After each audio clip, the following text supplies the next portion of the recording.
the soldier just came behind me. I was like, what are you doing? I was like, nothing, sir, nothing. He said after the assembly, I shouldn't go. I should come and meet him. Then I knew I might go to jail.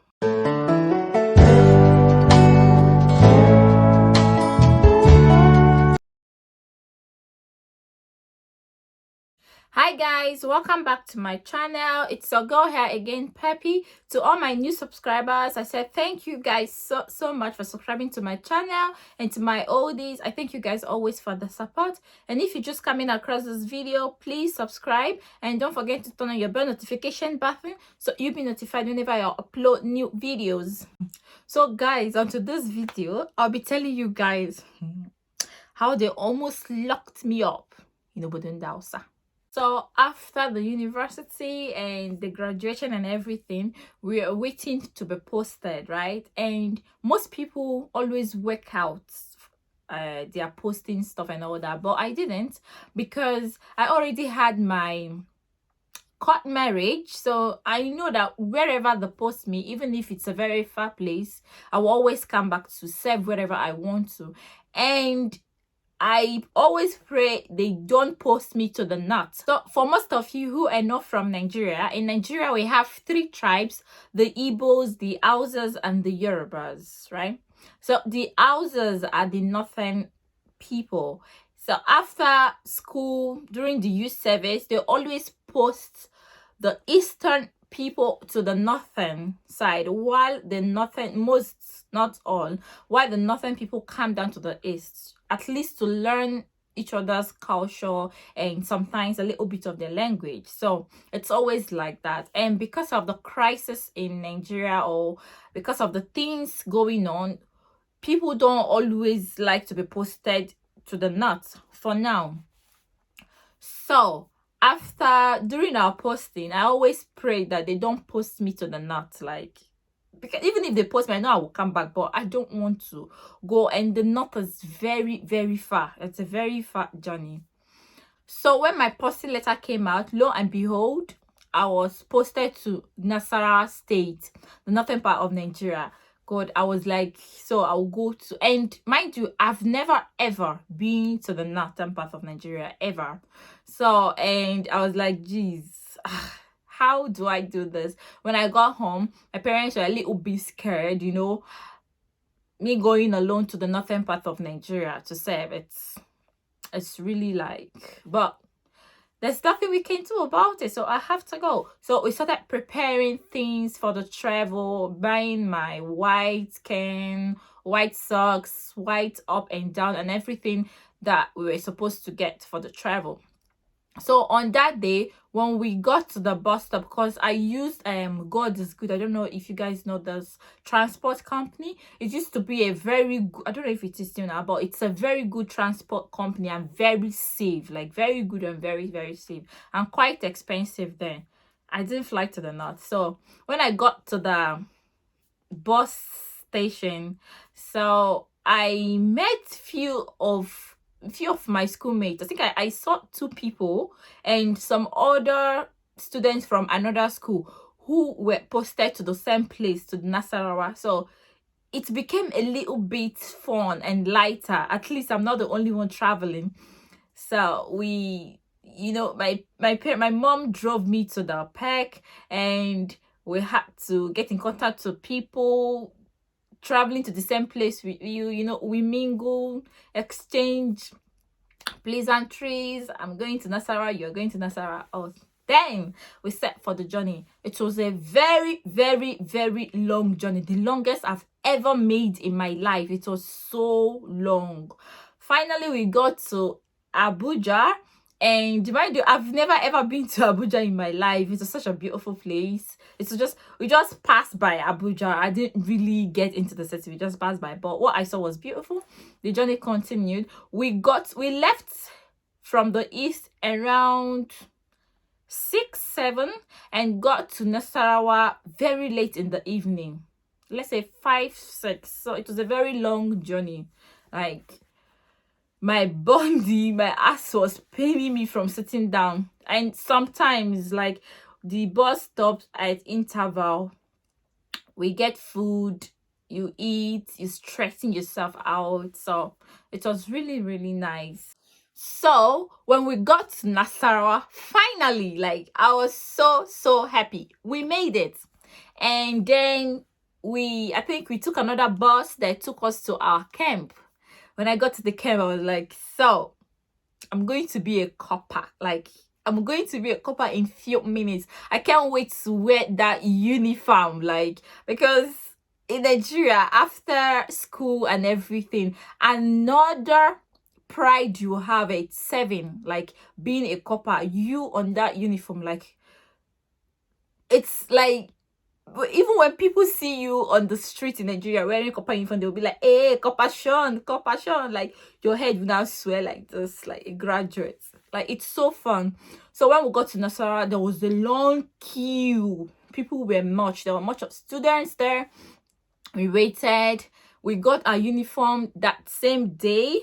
And we met, like, one thing I like about this service is you don't have just one, you don't need to make just one group of friends for the rest of your service. As you go, it's just step by step thing. As you're moving, you're making friends, you're meeting people, a lot of people from different parts of the world. It's so nice. So when I got my uniform, it was oversized, like it was too big for me. And then you don't try to sort out your size, they just give you whatever, then you try to fix yourself. If you're lucky, it will be your size. If you're not, but I think the shoe sizes are always same. They ask you your size, you tell them, and they give you. So when I got my uniforms, God, I was so proud. Like, I made it. So I went to, there's a market they call Mami Market. I went to the market the next day to fix my uniform for, I think I'll insert the picture somewhere here or here. I now had to fix my trouser and my t-shirt, at least to look, you know, in good shape, because it was too big, and my shoes and the cap and everything. So we were allocated our rooms, our hostel rooms, and to tell you, Nassarawa was so hot. That place was so hot. It was so hot. And another thing, we saw lots of armies, like people who have served before had already had some gist, like you are being trained by the soldiers, everything, as in the soldiers take care of you, people they train you guys. So we saw a whole lot of them. Then the next day the assignment begins. I already made friends with people around me. The girl over me, because it was a bunk bed, I was below, the girl over me and I think the one by my right, we clicked as friends immediately. So the next day we went out to a chow outside. We don't, I think, no, there was no bathroom. We had to shower outside around 5 a.m. in the morning. We shower outside. And in the morning in Nassarawa, it's always very cold. So we shower, dress up, and everything you have to do, you have to be doing it so fast, very fast. Because when you're not fast, they come in and don't chase everybody away, like, oh yeah, hey, you know, soldiers. So everything has to be fast. We prepare ourselves, we put on our whites and everything, and go out. First week I got into trouble. One day we were out, I think we were having our morning routine, the gathering, because it's like an assembly. Everybody gathers around 5 a.m. They talk to us, we do some things, speeches and everything. After then, I think I've forgotten the routine. After then, we had to do sports, right? Then later, you have to go to the Mami Market. It's a market in the camp, a very big market. It's in the camp, inside the camp. Like, you have everything. It's like a very big place. Everything you need is inside there. Tailors, food, everything is inside that camp. So one morning we were out and I had my handy. So I think they were talking, or and sometimes the things they do there, like, you just lose interest because it's very stressful. You get tired and all that. So I don't know what I was doing with my phone, because when they are talking, when these army people are talking, You don't talk to anyone else. You just look forward, like you just stand still and be looking at them. If you do any other thing, you're in trouble. And there's a place, they have a cell. It's tiny. People who have gone there said it's a very tiny hole with no windows. If you do anything, what's more punishing, they take you inside there. So this morning I was pressing my phone, they were talking. The soldier just came behind me. I was like, what are you doing? I was like, nothing, sir, nothing. He said after the assembly I shouldn't go, I should come and meet him. Then I knew I might go to jail. So I was so scared. After everything, after the gathering and everything, and singing their anthem, we had this CORPER anthem. After singing everything, people now left, and the sports, like we did sports. After the sports, people now left to the market to eat and get the things they needed. So I had to go and meet the guy. When I came to him and I told him that you said I should meet you, he now said I should stand there and wait, because he was talking to some students. I think he was settling some issues and everything. So I stood there, and my clique of friends, they were waiting for me somewhere at the corner. I was so scared. So I stood there for hours. For hours. This guy didn't attend to me. Oh God. And the sun, like the weather was so hot, and the sun was hitting me imminently. Like it was so hot. And so I stood there, I waited. After a long time, after some hours, I started crying because the sun was flogging the hell out of me. I started crying. As I was crying, he now turned. I was like, what's wrong with you? And I told him, I had to lie, and I told him that I'm pregnant, that the sun is, it's painful to my skin, that I'm pregnant. So he was like, who? And he wasn't standing, he was sitting down, and me, I was standing. So when everybody now left, he now turned to me and I was like, you said you're pregnant. And mind you, he was saying all this in pidgin. I was like, you get belle? I said, yes, I'm pregnant. He was like, you small girl, who give you belle? I said, it's my husband. He was like, you don't marry? I said, yes. Say, small, who they marry you? I said, sir, really, I'm married. If you don't believe me, I can go in court. I came to the camp with the court marriage certificate. I can go in and get you my court marriage certificate. Really, I'm married. Or you can go to the admin and ask them, I'm married. I'm just newly pregnant. Guy now was like, so why were you losing concentration when things were going on? When I was talking, I was like, I'm so sorry, sir. I didn't know. I don't even have any excuse. I was like, I'm so sorry. He now said, just wait. Someone now came again. This man started talking though. He left me. Ha. I was crying. My friends were like, they were at the corner. I was like, just. They didn't leave me. Those my friends, like, they were so loyal. They were very good friends. They were supposed to go to the market to eat, but because I was under punishment, they didn't eat. They didn't go to buy anything. They waited for me for hours. But at least they were standing under a shade and me, I was under the sun. So the guy now turned to me again. I was like, today I'm going to lock you up. That will be your punishment. Hey! When he now said this, like, I started crying. I was crying more and more and more. So when the guy he was talking to now left again, I was like, I'm so sorry, sir. I'm so sorry. I'm so sorry. And that my stomach hurts, that I need to eat, that it's a new pregnancy, and I'm feeling dizzy. I was just saying all sorts of things. I feel dizzy.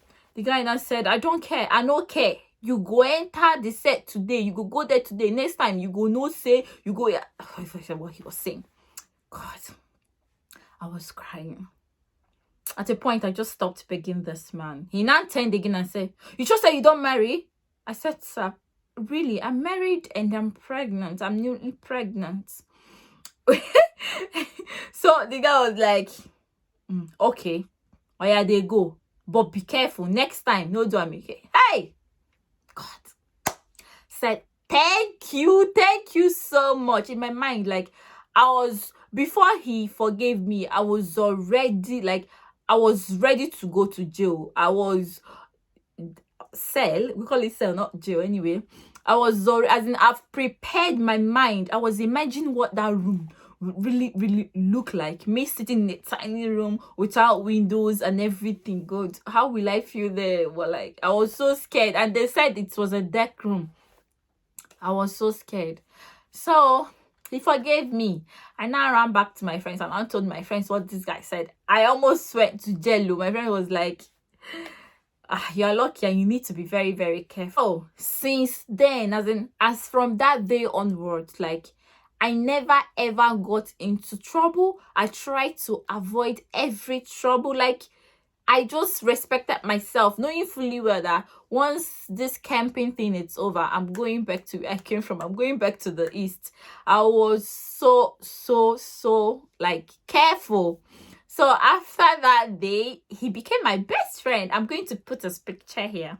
So he became my best friend, like a very best friend. And he'll be like, if you have any issue with anybody or a problem, you can always come and tell me. Like, after our morning, whatever, I always meet up with him. Like, we became very close. So when our 3 weeks was over, because it's always 3 weeks, when it was over, I was so happy. I had to go then to the east. Finally, let me go home. Like, that NASSARAWA, it wasn't, and I had pickles on my face. I think from the weather or from the sun, I don't know. I had pickles on my face. But the most thing I'm proud of is that my CORPER uniform. So the day we passed out from the camp, people who were supposed to serve there went back to their different locations, and I had to travel down to the east with another group of friends. Like, the ones I met in my in the camp were supposed to travel serve in NASSARAWA, but we that have our marriage certificate and they're married, we had the option of going back to where we came from, like, if you want. So I applied for a redeploy. So they redeployed us. So I went back to the east with 2 other people. One was traveling to Onitsha. She has this chronic sickness. Then the other one, I think, was married too. So the 3 of us now travel back to the east. And when I got home with my CORPER uniform, even from Onitsha, because we stopped at Onitsha, my mom came to Onitsha and picked me up. Like, I was so proud with my uniform and everything. You need to see people, they were like, compassion.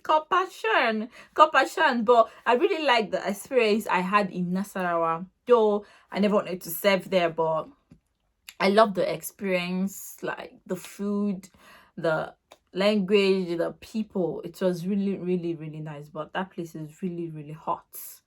It's the weather there, it's so hot. In the morning it's as cold as, well, I don't know, and in the afternoon it's very hot. So guys, I'm going to end the story here. I hope you guys enjoyed the story. Please do not forget to share, comment, like, and subscribe. And I'll see you guys in my next video. Do not forget, Peppy loves ya all. Ciao.